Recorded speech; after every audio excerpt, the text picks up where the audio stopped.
Découverte littéraire by Lilmod.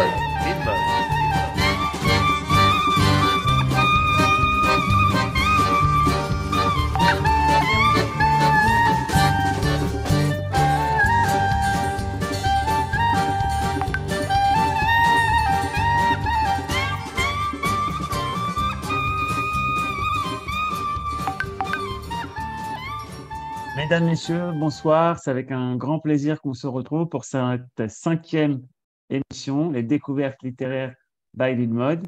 Et ce soir, on a le plaisir de se retrouver avec David Chawat. Si vous nous écoutez sur YouTube, je vous invite bien sûr à vous abonner à la chaîne en bas à gauche afin de retrouver plus facilement d'autres contenus Lilmod. Vous pouvez également poser vos questions tout le temps de cette interview. On est ensemble, on est avec David Chawat pour parler de son premier livre en français qui vient de sortir, qui s'appelle Am Ségoula, le pourquoi du peuple d'Israël ou le secret de sa pérennité. Merci à vous tous d'être présents et d'être réactifs sur le chat ou dans les commentaires. Et je dis tout de suite bonsoir, Erev Tov David. Erev Tov Yohan, Toda à la Zmana, Toda pour cette invitation. Merci beaucoup, David. Alors, on te retrouve depuis ton salon à Bethel. Moi, je suis à Jérusalem tranquillement avec des dizaines de personnes qui nous regardent. Ce livre, Am Ségoula, avant de parler du contenu et de la forme de ce livre, est-ce que tu peux nous rappeler un petit peu qui tu es, qu'est-ce que tu as fait dans ta vie? On sait que tu es guide, tu as guidé des centaines de groupes. Un petit peu nous raconter qu'est-ce qui t'a amené finalement à écrire ce livre, mais qui tu es plus exactement. Et alors, tout d'abord, voilà, moi, j'aurais pu dire, j'ai toujours rêvé d'écrire un livre, j'ai toujours rêvé d'être écrivain, ça a été ma passion, c'est ce que j'ai fait un bac A et j'ai voulu toujours, non, pas du tout. Voilà, je suis en Israël depuis de nombreuses années, depuis 1987, j'ai grandi au ZEI, j'ai grandi au Ben Akiva plus tard. J'ai fait mon aliyah à 18 ans et par la Shara d'Ibn Akiva, j'ai fait l'armée comme tout le monde, je suis revenu en Shtérot. J'ai étudié économie et sciences politiques à l'Université hébraïque de Jérusalem, mais j'avais toujours cette passion depuis les mouvements de jeunesse de guider, d'enseigner. Et au fur et à mesure, parallèlement à mon travail d'économiste en fait, dans ce que je faisais, j'ai un bureau, on s'occupe de gens qui veulent investir dans l'immobilier. J'ai toujours guidé, j'ai toujours aussi enseigné dans différents séminaires, dans différents cadres. Et en fait, j'ai jamais voulu écrire de livre de ma vie. D'abord parce que c'était pas la chose la plus facile pour moi. Et donc, l'idée générale, c'est toujours d'enseigner à l'oral. Voilà, c'était un peu l'histoire. Je guide effectivement beaucoup de groupes, surtout des groupes qui sont éducatifs, que ce soit des groupes de Taglit, des groupes de l'agent juif, des délégations. Voilà, comme il n'y a pas longtemps, il y avait les délégations du consistoire, des hommes politiques, des hommes d'affaires, des grandes écoles, enfin des choses où je pense que j'ai quelque chose à apporter. Plus que le côté touristique classique. Et ça, je le fais à côté de mon travail d'économiste. C'est les choses que je fais ensemble. Ok, merci David. Alors maintenant, on va rentrer un petit peu dans le fond, c'est-à-dire qu'est-ce qui se passe dans ce livre. Et je dois dire tout d'abord quelque chose de très important, c'est que ce livre, il est passionnant. Il est construit en trois grands chapitres. Tu nous diras peut-être un mot sur les chapitres que tu as choisi de traiter. Mais pour moi, je trouve qu'il fait beaucoup d'ordre. Ça veut dire qu'il organise les thèmes essentiels de la pensée juive. Et lorsqu'on entend un cours, on peut souvent entendre des bribes d'informations. On a quelques informations à droite sur qu'est-ce que c'est la Torah, qu'est-ce que c'est le peuple juif, c'est quoi le Midrash. On a des bribes d'informations. Et ce qui est fantastique dans ton livre, c'est que tu arrives à nous faire entrer dans le système et à mettre toutes les pièces du puzzle pour justement avoir cette vue d'ensemble sur les thèmes généraux.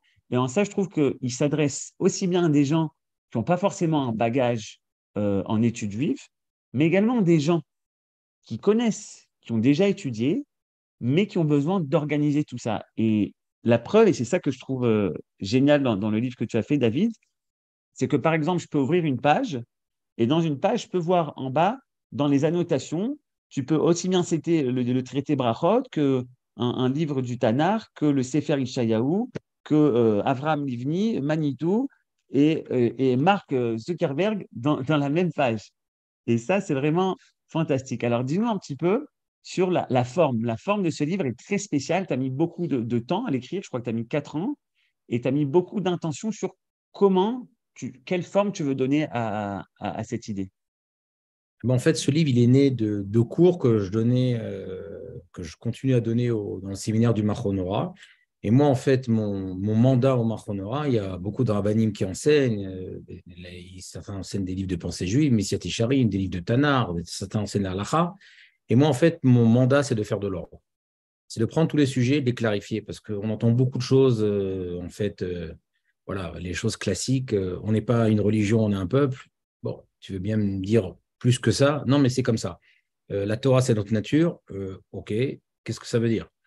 On a libre arbitre, oui, mais j'ai différentes questions. On connaît bien les grands événements, ou des fois, on rentre dans des commentaires. Donc, moi, mon but, c'est pas, j'ai pas écrit des commentaires de la Torah, j'ai pas écrit des choses à moi, j'ai fait que concilier et assembler. Et en fait, ce livre est né comme ça de mes cours. En fait, il est né un peu par hasard, puisque pendant que j'enseignais, mon papa, Zichrono Livracha, est décédé. Alors, je me suis dit, bah, c'est peut-être une bonne idée de faire les Ilou Nishmato, de faire une brochure de résumé des cours.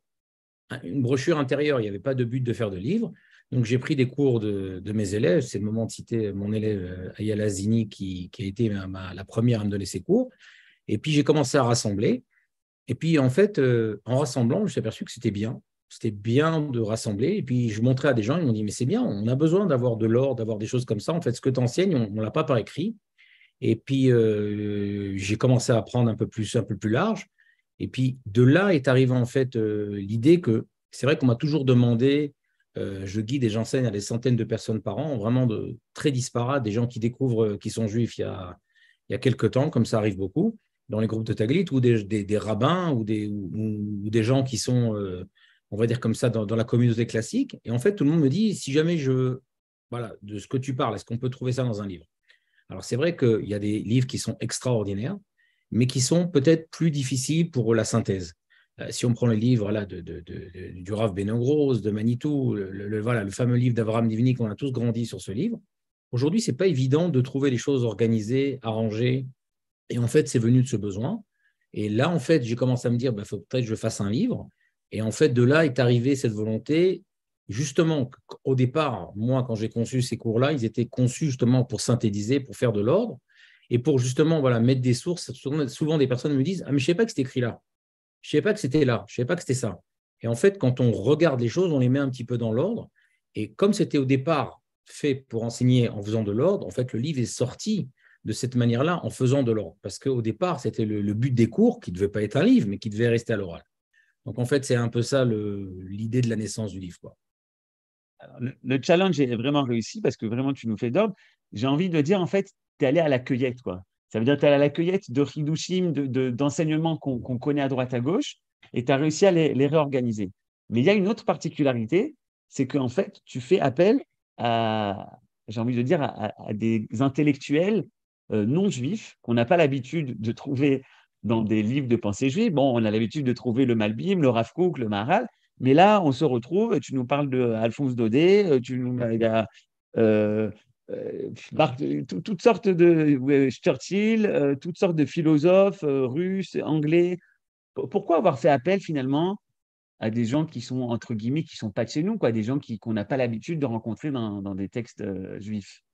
Alors, c'est une très bonne question. Alors, quand on veut faire un résumé, quand on veut faire quelque chose de compact et de concis, comme on dit, aujourd'hui, on est une génération, on a deux problèmes. On est d'abord une génération qu'on est instantanée, on est sur un portable des heures et des heures, donc on a besoin de choses claires. Je donne un exemple selon l'académie. Je dis l'académie, elle ne connaît pas TikTok, elle ne connaît pas Facebook, elle ne connaît pas Instagram, elle ne sait pas qu'aujourd'hui, les gens, ils ont du mal à se concentrer et qu'on a besoin de mettre des phrases en gras. Alors, j'ai fait aussi des résumés pour des grandes questions, pour des choses qui sont claires. Ça, c'était la première des choses qu'on voit que l'ordre du livre, peut-être, voilà, tu peux montrer une page, comment s'organiser, ça doit être très clair, très synthétisé, pour que la personne ne perde pas en fait le fil de la lecture. Donc ça, c'était le premier but, on va dire, technique, qu'il y a des choses qui sont mises en avant, il y a des résumés, il y a des questions, il y a tout le temps des sous-chapitres pour savoir où on en est, où on se trouve. Ça, c'était la première des choses. C'est le premier problème qu'on a. Deuxième problème, on vit dans un monde ouvert. On n'est plus dans le Mélar au Maroc, on n'est plus dans le shtetl, on ne vit plus qu'entre nous. Et aujourd'hui, Malasot, pour nous, nos héros, ce ne sont pas que Moshe Rabbeinu, le Malbim et le Maharal, mais les gens, voilà, Mark Zuckerberg, il a dit, et Elon Musk, il a dit, et Mark Twain, il a dit, etc. Donc, on est quand même très influencé dans un monde dans lequel on vit. Et c'est très important de le dire. Je dis à Mabdil, je ne suis pas le Rambam, mais comme le Rambam, quand il écrit, il dit « je vais me servir de certains penseurs non juifs », la majorité du temps, c'est Aristote, mais il dit c'est pas parce qu'on a besoin d'eux. On pourrait, tout ce qu'on dit, on n'a pas besoin d'eux pour l'expliquer. Mais souvent, c'est pour ça que j'ai dit toujours, les penseurs des nations, les philosophes qui sont cités, les hommes d'affaires, viennent illustrer. Ils ne viennent pas prouver, en fait, que nos thèses ont raison, mais ils viennent illustrer. Quand, par exemple, voilà, on cite, voilà, je commence le livre comme ça, il y a une phrase qui est très connue dans Pirkei Avot, afin d'être un homme bon, tu dois tous les jours penser que c'est ton dernier jour et que voilà, demain tu vivras plus. Et si tu penses que tous les jours c'est ton dernier jour, tu feras des bonnes choses.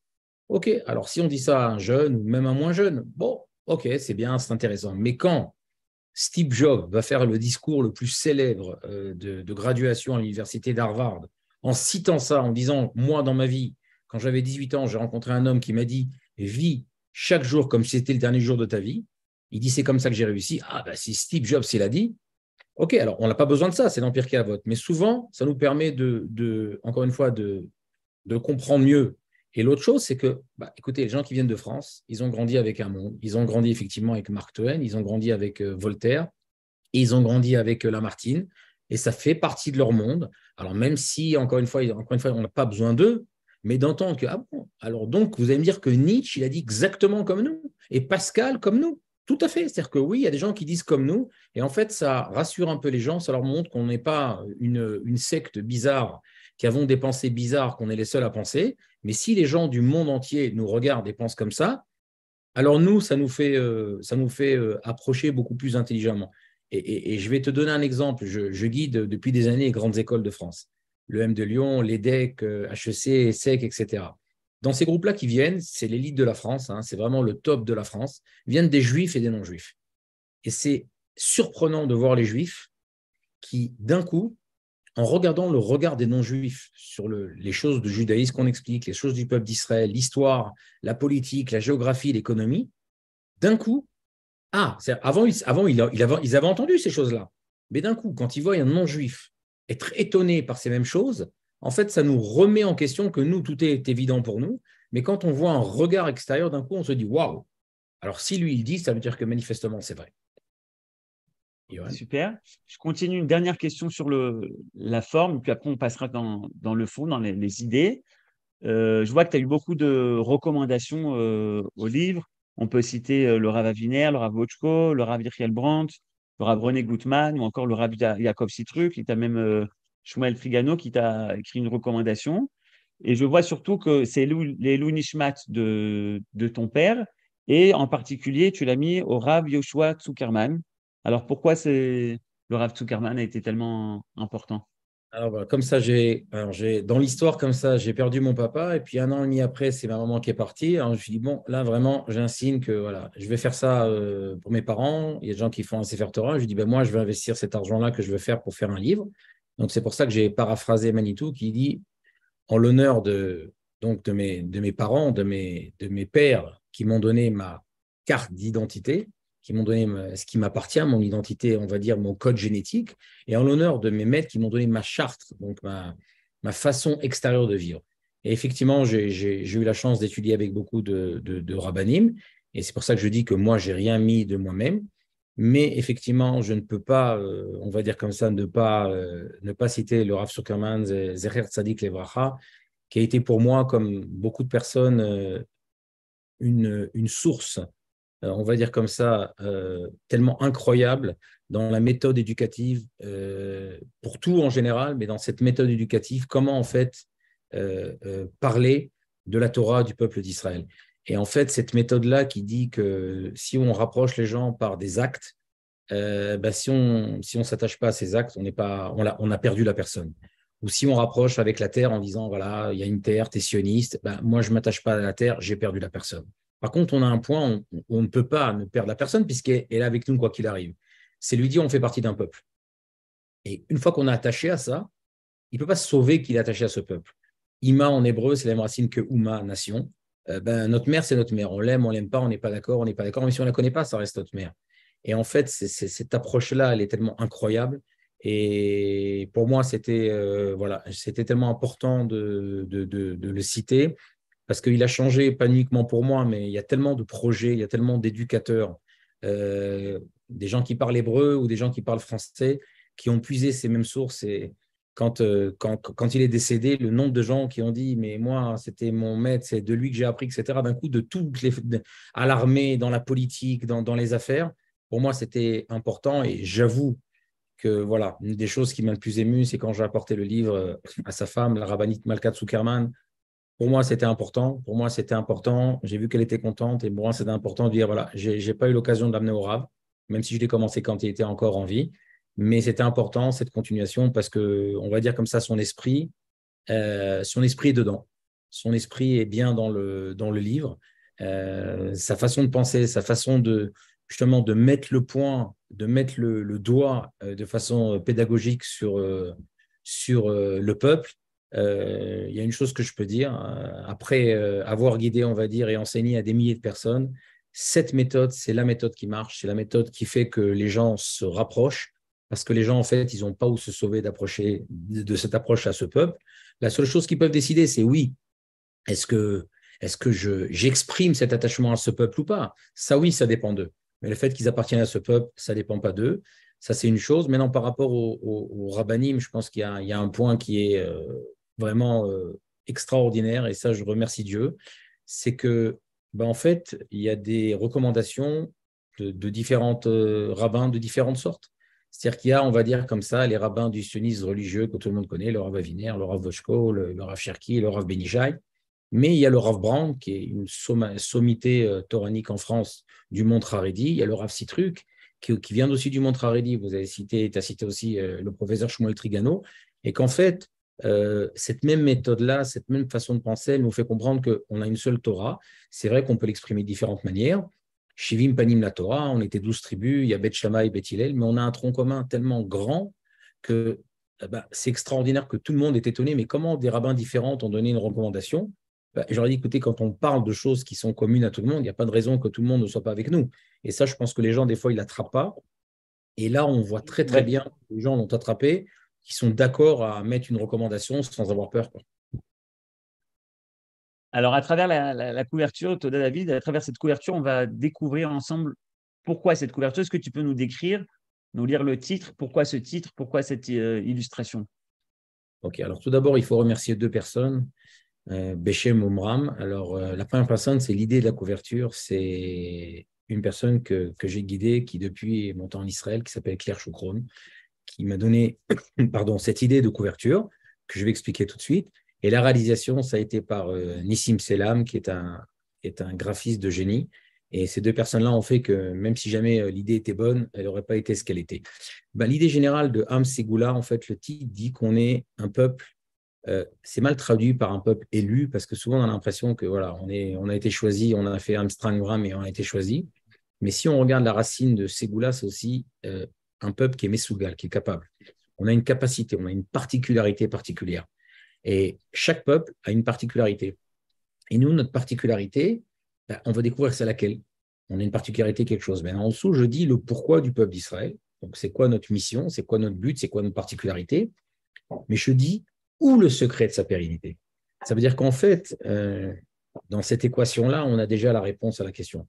S'il y a une pérennité du peuple d'Israël, et ça, c'est une évidence, voilà, de l'autre côté, je mets l'histoire de Tolstoï, mais bon, j'en ai mis beaucoup, qui parle, pardon, de l'éternité d'Israël. C'est une preuve qui n'existe, enfin voilà, on n'a pas de choix de regarder qu'on est le seul peuple qui ne bougeons pas. Il y a une raison.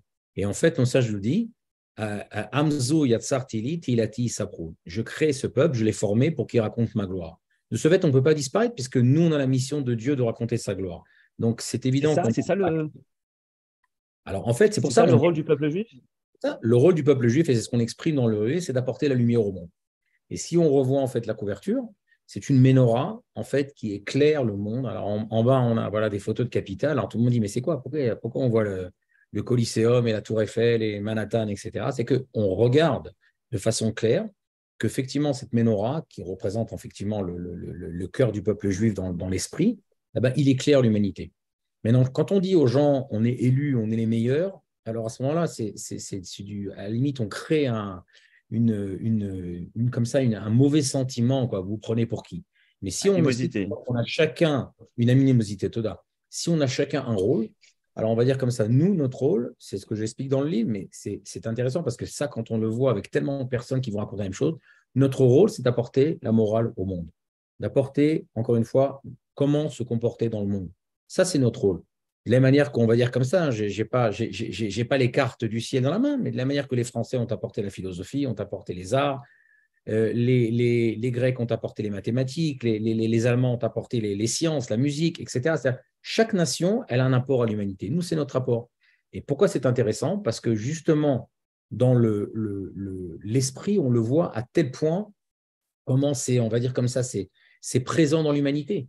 Quand j'explique aujourd'hui que la Bible, elle s'est répandue dans le monde entier, je ne suis pas en train de faire c'est pas ma position, c'est une réalité. Quand je dis que les 10 commandements, aujourd'hui, tout le monde tout le monde sait que ne pas tuer, ne pas voler, c'est bien, c'est nouveau. C'est nous qui l'avons apporté au monde. Encore une fois, les droits sociaux, et là, je raconte une des choses dans le livre aussi qui est intéressant, c'est que dans mon premier jet du livre, voilà, dans mon premier jet du livre, je n'ai pas mis d'anecdotes, je n'ai pas mis de blagues, j'ai écrit un livre de Torah. Et je l'ai envoyé à beaucoup de personnes qui m'ont chacun donné des remarques. Et ça, je pense que c'est un des secrets de la réussite du livre, fort modestement, parce que ce n'est pas de moi. Alors, j'ai envoyé à des gens qui sont très loin, j'ai envoyé à des rabbins, j'ai envoyé à des gens qui sont des académiciens, des gens des grandes écoles, des ingénieurs. Et en fait, chacun m'a donné des remarques. Et une des remarques que j'ai reçues, c'est le livre, ce n'est pas toi. On ne te rencontre pas, on te connaît toi, mais on ne te rencontre pas toi dans le livre. Tu viens, tu donnes un cours, une conférence magistrale, mais on ne te rencontre pas toi. Et en fait, je me suis aperçu que pourquoi tu ne racontes pas des histoires? Tu ne racontes pas des anecdotes? Pourquoi tu ne racontes pas des blagues? Je dis, mais des blagues, des anecdotes dans un livre. Et en fait, quand on a rentré des anecdotes, si c'est des anecdotes qui, justement, mettent le flash sur certaines choses, ou même des histoires drôles, alors on peut mieux comprendre la chose. Alors pourquoi je me rappelle de ça maintenant? Je raconte une anecdote qui m'est arrivée. Je vais guider des députés français, des députés il y a 3-4 ans, et on est à la porte de Jérusalem. Et je dis aux députés français, c'est ici à Jérusalem que sont nées la majorité des valeurs de la France, la République française, la Révolution française. Alors il me regarde, il me dit, oui, c'est connu, Jérusalem, c'est le berceau des 3 religions. Je lui dis, c'est pas ce que j'ai dit. J'ai dit, ici sont nées les valeurs qui sont tellement importantes chez vous, la démocratie, que le roi ou le leader doit servir le peuple et pas l'inverse, qu'on est tous égaux en face de la loi, tout ce qui est les droits sociaux qui vous sont tellement chers en France, nous, ça fait des milliers d'années qu'on a la dîme, le maaser, qu'on doit aider les pauvres, l'orphelin. C'est-à-dire, ces choses-là, elles sont nées ici à Jérusalem. C'est nous qui les avons apportées au monde. C'est-à-dire, je ne suis pas en train de mettre une façon de penser. Je suis en train d'expliquer une réalité. Et là, les gens comprennent. Ils disent, ah oui, tu as raison. Pardon. Et ça, je pense, c'est important de comprendre que les gens nous regardent avec cette vision du monde. Voilà, vous pouvez lire un Américain, James Adams, qui est le 2e président américain, qui dit, écoutez, le peuple qui a apporté à notre civilisation, qui a apporté à notre mode de pensée, qui a apporté à notre monde de législation, c'est bien le peuple d'Israël. D'ailleurs, c'est intéressant parce que à la grande cour de justice à Washington, il y a 24 les législateurs comme ça, avec les Platon, Socrate, enfin, tous les grands hommes Montesquieu, mais il y a quelqu'un qui est au milieu, qui est un peu plus gros que tout le monde et qui on va dire, trône, c'est Moshe Rabbeinu, c'est Moïse. Nous, on a honte des fois de dire qu'on a cet apport-là, mais c'est une réalité qui existe. Elle est là, ce n'est pas nous qui l'avons créée. Et donc, nous, c'est notre rôle. Nous, c'est notre rôle d'apporter justement cette morale au monde, de montrer le chemin. Et d'ailleurs, c'est intéressant, j'explique toujours aux gens, et là, en général, ça fascine tellement que les gens connaissent une expression, mais ils ne savent pas d'où elle vient. En français, quand on veut dire « je me dirige dans une direction », on dit « je m'oriente », « je vais vers l'Orient ». Mais les gens ne savent pas c'est quoi l'Orient. Nous, on sait, on prie vers l'Orient. C'est une expression de l'époque d'Alexandre le Grand. Je viens vers l'Orient, je m'oriente. Aller vers Jérusalem, c'est s'orienter. Quand on n'est pas dans la même direction, en français, on dit on est à l'ouest. On est à l'ouest. C'est intéressant que les francs-maçons, la Grande Loge s'appelle le Grand Orient. C'est-à-dire que s'orienter, ça veut dire aller vers les valeurs. Quand on rentre dans Jérusalem, on va vers les valeurs, on se rapproche de ces valeurs. Et ça, encore une fois, on peut l'expliquer à des non-juifs. Les gens me disent, mais tu dis ça à des non-juifs? Oui, bien sûr, je dis ça à des non-juifs. Mais ils sont très contents de l'entendre. Ils n'ont pas de problème avec ça. Ils le savent bien. Ils attendent que ça. Ils attendent que ça. Comprendre le rôle du Ham Israël Parce ici qu'eux sur aussi, Terre, ils ont c'est un rôle. vraiment ce qu'on veut. Tout à fait, eux aussi, ils ont un rôle. C'est-à-dire que nous, on est persuadés qu'en disant ça, si on dit on est les meilleurs, pourquoi? Parce qu'on est les meilleurs. Non, mais on a un rôle, de la manière qu'eux, ils ont un rôle. Eux, ils ont un rôle important qui nous approche, on a des échanges. Et c'est pour ça que quand on dit qu'on est le cœur des nations, le cœur, il ne vient pas étouffer ou il ne veut pas le mal du foie ou du cerveau ou du bras. Le cœur, il vient apporter l'oxygène et le sang à travers tout le corps. C'est ça qu'il vient apporter. Mais bien sûr qu'il aime le foie et qu'il aime la rate et qu'il aime les reins. Non seulement il les aime, mais on a besoin, le cœur, il a aussi besoin des reins et de la rate, etc. C'est-à-dire, lui, il a un rôle particulier centralisé, mais les nations du monde eux-mêmes ont un rôle. Alors, pourquoi c'est important de répéter cet exemple? Parce que tout le monde David, entend David, le cœur de l'humanité. Mais expliquer que être le cœur de l'humanité, ça ne veut pas dire être raciste. Donner des exemples, expliquer que nous, on veut le bien de l'autre, donner beaucoup de choses autour, nous fait en fait réfléchir que cette notion-là n'est pas une notion d'être hautain, mais c'est une notion de réalité que tout le monde peut attraper. Et c'est ça qui est intéressant, c'est quand on explique les choses de façon claire, oui, les gens peuvent l'attraper. David, il nous reste 10 minutes. Euh, bon, le thème que tu viens de développer, on s'y attend. Quand on a un livre comme ça où il y a écrit Am Segula, le peuple d'Israël, on s'imagine que tu vas parler du rôle du peuple juif, qu'est-ce qu'il vient faire, quel est son but dans l'humanité. Mais il y a un thème qui revient très souvent, et donc à la fin, tu as fait un index magnifique, et par exemple, je me mets au mot bonheur. Alors, bonheur, tu écris ce qui amène le bonheur, la désillusion, l'illusion, le bonheur d'humanité. Et puis après, tu mets voir plaisir. Alors, je vais à plaisir. Il y a écrit quoi? L'addiction, les jeux, les divertissements. Bref. Donc, le thème du bonheur et du plaisir, c'est un thème qui est presque central dans le livre, qui revient très souvent. Pourquoi tu as décidé de traiter cette question de la recherche du bonheur? Et quelle est l'avis, la position du judaïsme face à ces notions de bonheur et plaisir? C'est une très bonne question. Et comme on dit la télévision française, merci de me l'avoir posée. L'idée, c'est que dans une première version que j'ai envoyée, les gens m'ont dit, David, regarde, c'est bien de donner les grandes idées du peuple d'Israël, mais les gens, quand ils se lèvent le matin, ils veulent savoir, est-ce que ça m'apporte, moi? Ça m'apporte du bonheur? Ça m'apporte quelque chose? Est-ce que moi, ça me fait avancer moi-même? On vit dans un monde qui est aussi concentré chacun sur soi-même. Et donc, à ce moment-là, il faut expliquer à quel point, justement, le bonheur du peuple d'Israël, quand on le met en fait au service de l'humanité et quand nous, on sert cette cause du peuple d'Israël, non seulement ne va pas à l'encontre de notre bonheur, de notre plaisir personnel, mais au contraire, ça nous apporte le vrai plaisir et ça nous apporte le vrai bonheur. Alors effectivement, c'est une gageure qui n'est pas facile, parce qu'aujourd'hui, on a toujours l'impression que bon, on fait la Torah parce qu'on est obligé, mais bon, on aimerait profiter, kiffer, s'occuper de nous-mêmes. Et pour ça, effectivement, voilà, c'est une des choses qu'il faut expliquer, de dire la Torah, c'est notre nature, ou la Torah, Dieu a décidé, il a raison, pourquoi, j'en sais rien. Ça marchait peut-être il y a 100 ans ou il y a 50 ans, ça ne marche plus aujourd'hui. Aujourd'hui, les gens veulent comprendre. Donc, c'était important de mettre le rôle. Alors, c'est vrai qu'on va citer Messiat et Charim, que notre but, c'est l'Itaneg, l'Hachem, avoir du plaisir avec Dieu. Donc, on voit que c'est un but. On voit effectivement le rôle de la joie qu'on n'a pas voulu servir Dieu. La fameuse phrase, c'est Avatem et Hachem Besimra, vous n'avez pas voulu servir Dieu dans la joie et que vous avez été puni.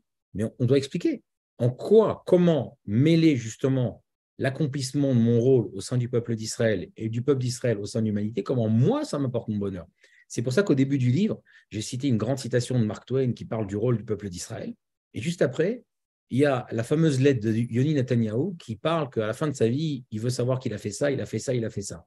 Alors tout le monde dit, mais qu'est-ce qu'il vient faire là-dessus?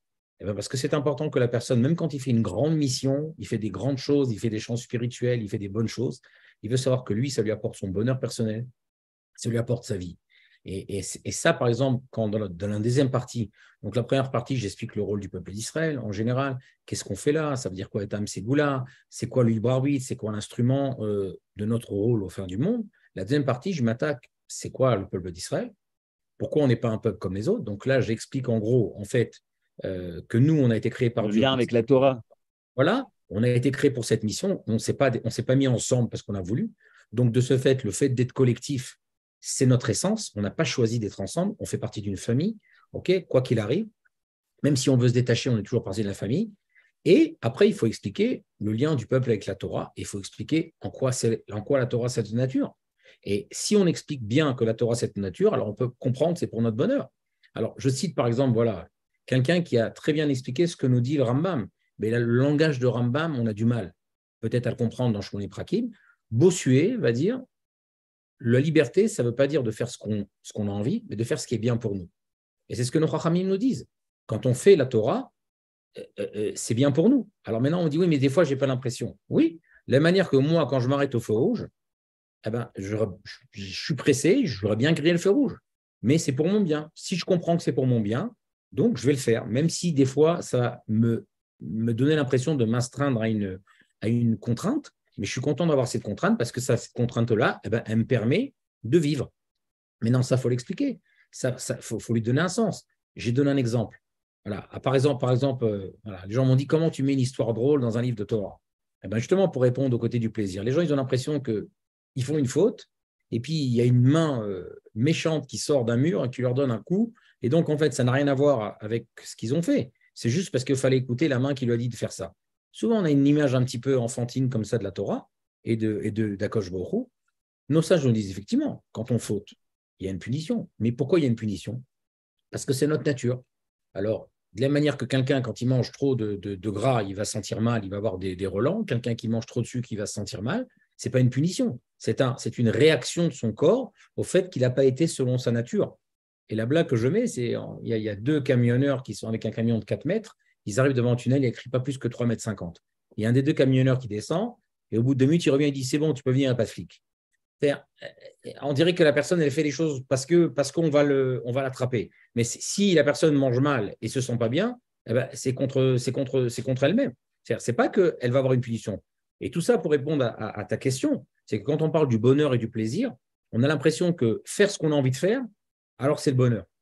Alors effectivement, si tous les soirs avant de dormir, je vais boire du sucré et je ne vais pas me laver les dents, alors je vais peut-être kiffer avant de m'endormir parce que c'est sympathique, mais le lendemain, bonjour, ce qui va nous arriver aussi. C'est-à-dire que ce n'est pas parce qu'aujourd'hui on a un plaisir que c'est bien pour nous. Donc la Torah nous dit, le plaisir, c'est de faire ce qui est bien pour toi aussi. On n'a pas de problème à être heureux, on n'a pas de problème à avoir une vie agréable, on n'a pas de problème au bonheur, au contraire. Mais justement, la Torah nous dit pour vivre de façon, on va dire comme ça, en plénitude et en bonheur, ben, si on est soi-même, si on respecte notre mode d'emploi, alors la machine, elle va bien marcher. Si on ne respecte pas notre mode d'emploi, ce n'est pas une punition, c'est une conséquence. Alors, on va le redire tout à l'heure, mais je le dis déjà, vous pouvez trouver le livre sur Amazon ou sinon vous écrivez Am Segula, livre Am Segula sur Google et vous allez tomber sur le site qui a été très bien réalisé. Vous pouvez donc le commander en Israël ou en France. Je vois des gens de Strasbourg, de Paris, d'Israël, de Suisse qui nous écoutent, donc dans le monde entier. Et n'hésitez pas, vous pouvez l'offrir. Vous pouvez l'offrir à des amis, à des copains. Mais je n'ai pas fini, David. Encore peut-être une ou deux questions. La différence, parce que beaucoup de gens me demandent, en Israël, on commande par un site en Israël. Tout le reste du monde, on peut le commander par Amazon. Mais en Israël, on ne peut pas le commander par Amazon. C'est important. En Israël, on le commande. Vous le recevez chez vous, il n'y a pas de problème.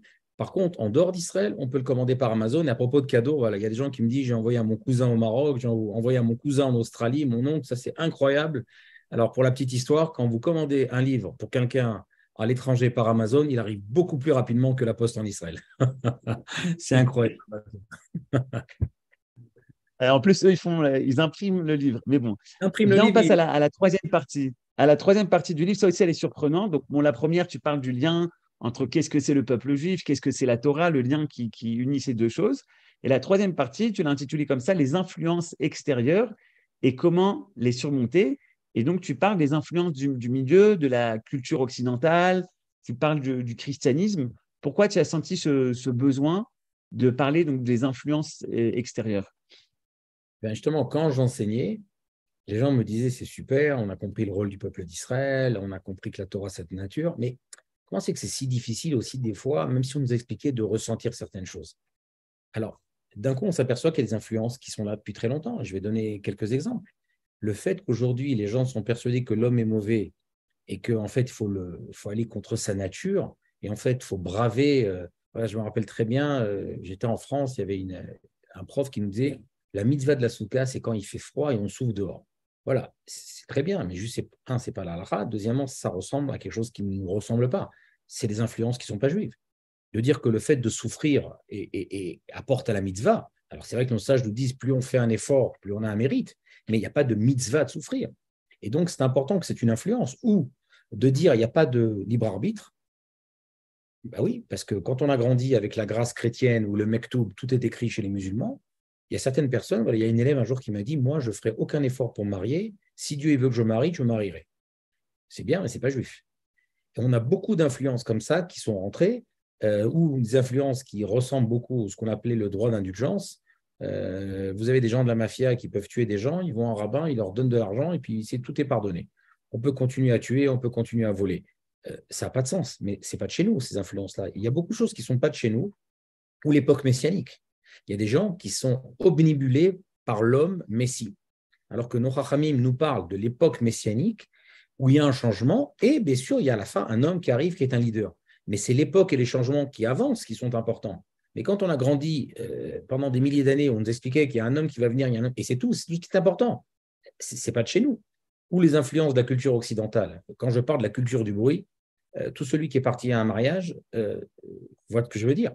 Aujourd'hui, dans un mariage, plus on fait de bruit, plus il y a des confettis, plus on met des lunettes en plastique où on a l'air de clown, ou plus on boit, et plus on pense que c'est ça qui va nous rendre joyeux.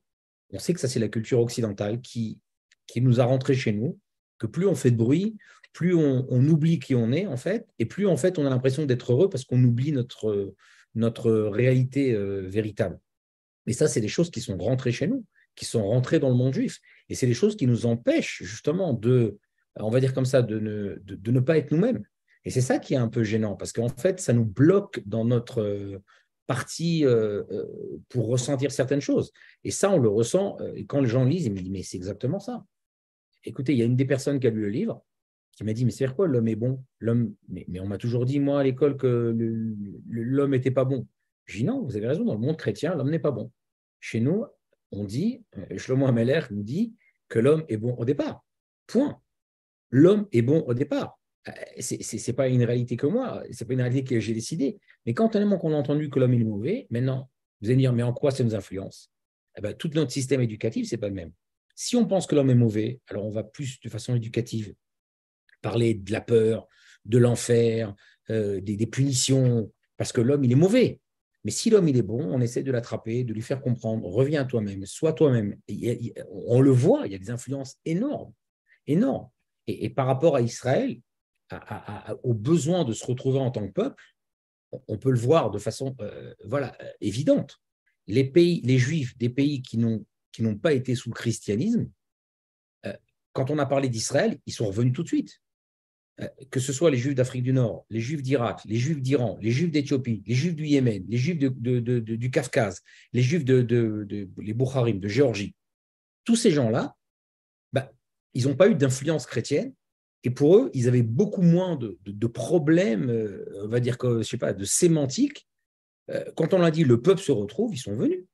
Pour eux, ils avaient beaucoup moins de problèmes comme ça. Mais quand on a été dans un autre monde, alors bien sûr, je ne parle pas des Chachamim, mais je ne parle pas des Talmidei Chachamim, mais le peuple qui a été influencé parce qu'il n'y a rien à faire, on vit dans un monde tel qu'il est, et ça, on le voit que ça nous dérange dans notre service divin journalier. Et ça, c'est ce point-là, c'est pour ça que c'était important à la fin de dire, OK, on a compris ça, mais si on ne nettoie pas un petit peu la vitre et on n'arrange pas un petit peu, etc., on ne fera jamais d'ordre dans nos esprits. Alors regarde, justement, il faut qu'on finisse par une anecdote parce que tu es guide et tu as des dizaines, des centaines d'anecdotes. Je mets le contexte et puis après, je vais lire une partie d'une anecdote et tu la compléteras.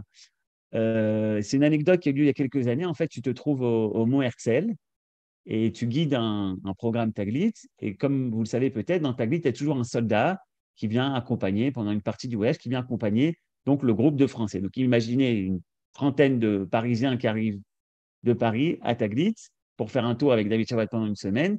Et de l'autre côté, on a un soldat qui est parfois israélien, parfois qui parle un peu français, qui se trouve avec le groupe. Et regardez la question qui se pose. Voilà, c'est pris du livre. Et je lis le début, et toi, tu nous diras la suite de l'histoire. Voilà, Mont Herzl. Donc, c'est le soldat qui parle. Je suis là, debout, face à la tombe d'un voisin ou d'un ami de mon unité. Je ressens la douleur vive de mes profondes blessures qui saignaient abondamment chaque fois que je pose le regard sur une de ces stèles. Que suis-je en train de faire? Je me tiens face à ces tombes de mes proches, à côté d'un groupe de juifs français qui me sont totalement étrangers. Où se trouve la croisée des chemins entre eux, ce groupe de Français, et moi exactement? Raconte-moi la suite de l'histoire, David. Alors, c'est une histoire intéressante parce que celui qui l'a raconté, il est bien connu de l'Ilmod puisque c'est le fils du Rav Menachem Ackerman. Et voilà, je ne l'ai pas mis dans le livre parce que Je ne savais pas que c'était lui. Hein. voilà. Maintenant, tu le sais. Et en fait, il est très choqué parce que Har Herzl, le cimetière militaire, c'est très israélien. Et lui, il a perdu beaucoup d'amis dans les attentats, dans des guerres. Et puis, il a des petits Français. Il dit, mais qu'est-ce que j'ai comme lien entre moi et lui? Ok, il est juif, je suis juif, mais bon, c'est quoi le lien plus que le côté technique? Et en fait, quand il arrive à Masada et qu'on raconte l'histoire de Masada, Masada, c'est un moment très, très, très fort. Il finit, il dit, d'un coup, j'ai compris que si on arrive à partager ces 2000 ans d'histoire, on arrive à s'émouvoir encore une fois du fait que Masada est tombé, mais aujourd'hui on est encore là et qu'on ait une continuité. Alors je comprends maintenant qu'on fait partie d'une même histoire, qu'on fait partie d'une même famille. Ce ne sont pas des idéologies différentes, ce ne sont pas des choses qui sont lui il est là et moi je suis là et puis on fait des rites communs de temps en temps. Non, on fait partie de la même famille. On est sorti d'exil il y a des milliers d'années. On revient ensemble, même ceux qui ne sont pas là, ils profitent de ce retour et on vit la même histoire. Et ça, il m'a écrit ce mot et c'est vrai que j'ai reçu beaucoup de lettres, mais cette lettre-là était très, très émouvante. Puis surtout, voilà, c'est un véritable Ackerman, très, très, très cartésien. Mais vraiment, alors cartésien, strasbourgeois, on ne peut pas faire plus carré que ça. Et justement, ce qui l'a étonné, c'est de ressentir d'un coup cet état on fait partie d'une famille, on fait un peuple. Et je finis en disant que j'étais avec un groupe d'HEC et je finis de raconter l'histoire et je vois une personne qui était non-juive qui veut poser une question, Je dis, je finis et tu poses la question, mais je vois que ça la tenait à cœur. Et je finis de raconter l'histoire de Masada et là, elle me dit cette phrase formidable. Elle me dit, mais en fait, je viens de comprendre. Vous n'êtes pas une religion, vous êtes un peuple. Ce peuple-là qui pratique certaines choses, mais vous êtes un peuple avant tout. Je dis bravo. Je dis, il y a tellement de juifs qui ont du mal à comprendre ça, que des fois, ça fait oublier certains non-juifs qui arrivent à comprendre cette chose-là. Et ça, par exemple, quand on veut expliquer qu'on est un collectif, cette histoire-là, on n'a pas besoin d'expliquer ça. Alors, bien sûr, j'explique avec beaucoup de sources. Voilà. Tu as parlé de sources. À chaque fois, les gens me disent, mais il y a combien de sources? Moi, je suis un collectionneur. Dès que je rencontre quelque chose, je mets de côté, je mets de côté, je mets de côté, je mets de côté, je mets de côté. Donc, il y a des sources.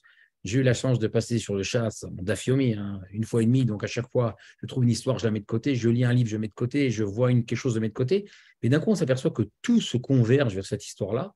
Et les gens, quand ils regardent en fait l'image générale, ils mettent tout ensemble. Souvent, des gens me disent, je prends ton livre, je vois les sources, c'est extraordinaire. Par exemple, le Rav Brandt, qui est un grand ami de Raham, quand je lui ai demandé une recommandation, il a Skama, il m'a dit, est-ce que je peux me servir de certains passages? Je dis, bah, bien sûr, c'est pas à moi. Il me dit, non, parce que là, c'est condensé, c'est bien, c'est mis ensemble, et on a envie de savoir. À propos, c'est important de rappeler celle qui m'a fait la haricha, la shonit, je ne sais pas comment dire en français, le style, la syntaxe. C'est Auriella Attab qui a fait un travail extraordinaire pour que non seulement les phrases soient sans faute d'orthographe et claires, mais à chaque fois, elle nous posait des questions. Ça fait 15 ans qu'elle fait des livres de pensée juive et de Torah. Elle m'a dit, c'est pas clair, c'est pas clair, il faut expliquer mieux. Elle m'a à chaque fois remis en question. Et le Rav Danassus, qui a été mon rédacteur, qui m'a fait refaire les chapitres 10 fois, il m'a dit non, il ne faut pas ça, qui m'a dit la source, on peut l'interpréter autrement, qui m'a à chaque fois défié et fait de l'ordre. Voilà, c'est important de rappeler quand même ces deux personnes-là qui Bon, les amis, vous avez compris, c'est 4 ans de travail de David Chawat, mais pas uniquement, de toute une équipe qui était autour de toi pour te conseiller. Et ça donne un livre magnifique, riche en enseignements, organisé. Donc, n'hésitez pas à l'acheter vous êtes en Israël, vous tapez Amsegoula, vous allez sur le site livreamsegoula.com. Et si vous êtes en dehors d'Israël, vous êtes bien sûr invité à l'acheter pour vous, pour vos amis, pour vos cousins. Vous allez sur Amazon. Vous tapez Amsegoula, c'est déjà dans le trio, dans les 3 premières ventes les plus vendues. C'est incroyable. Maintenant, en Israël, ceux qui sont à Jérusalem peuvent l'acheter à la librairie Galia. Et comme je dis, il y a des gens, comme je dis, de France qui achètent à leurs amis en dehors d'Israël. Mais ça, c'est pour moi très émouvant parce que justement, c'est des gens qui se disent, OK, mon oncle, mon cousin, mon frère, je veux qu'on partage certaines choses ensemble. Et ça, je trouve ça formidable. Et j'ai aussi un autre phénomène. Le dernier verset de la névoie d'Eliyahu Navi, c'est Shiv lev avot al banim velev banim al avotai. Et ça fait la 6e ou 7e personne aujourd'hui 2 personnes m'ont raconté ça, ils ont le livre, ils vont chez leurs parents et ils me disent, je t'achète un autre livre parce que mon père ou ma mère m'ont piqué le livre.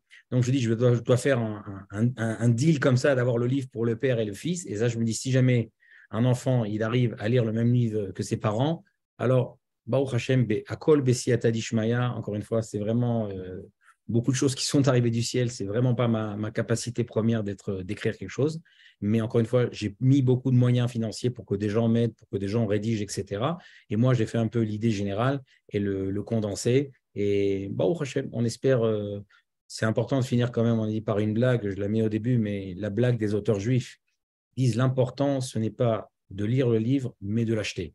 Mais j'espère quand même que certains qui l'ont acheté pourront en profiter et pourront aider, je dis sur moi-même, même si personne n'aurait jamais lu mon livre, ce que ça m'a apporté de faire de l'ordre, pour moi, ça a été incroyable. Il y a tellement de choses qui sont plus ou moins à peu près, qui sont claires, mais avec beaucoup d'ombre. Et là, ça m'a fait moi de l'ordre. Donc, pour moi, c'est extraordinaire. Bon, Hachem, il y a beaucoup de ventes. Les gens me le recommandent à droite, à gauche, etc. Donc, je suis très content. Ce n'est pas Chasvé Shalom de moi, donc je n'ai pas à avoir de la gava. Je finis, David. Non, on n'est pas modeste. Je finis comme ça. Je finis comme ça. Avec la fin de la préface, tu dis quand même comme ça. Tu dis, j'ai quand même l'espoir que ce livre ne restera pas sur une étagère à prendre la poussière, mais que les enseignements de nos maîtres qui ont su m'apporter, qui ont su me changer ma vie, vont, je l'espère, également éclairer votre vie à vous. Donc, je vous conseille vraiment d'acheter le livre Am Segula de David Chawat. C'est le premier, peut-être qu'il y en aura d'autres, on ne sait pas. Toda Rabba, David Chawat, et merci à tous de votre attention. Am Segula, David Chawat sur Internet, vous y allez et vous pouvez l'acheter pour vous et toutes vos familles. Merci à vous tous et on peut dire… Merci beaucoup. Chag Sameach, David. Chag Sameach à tout le monde. Shalom, shalom.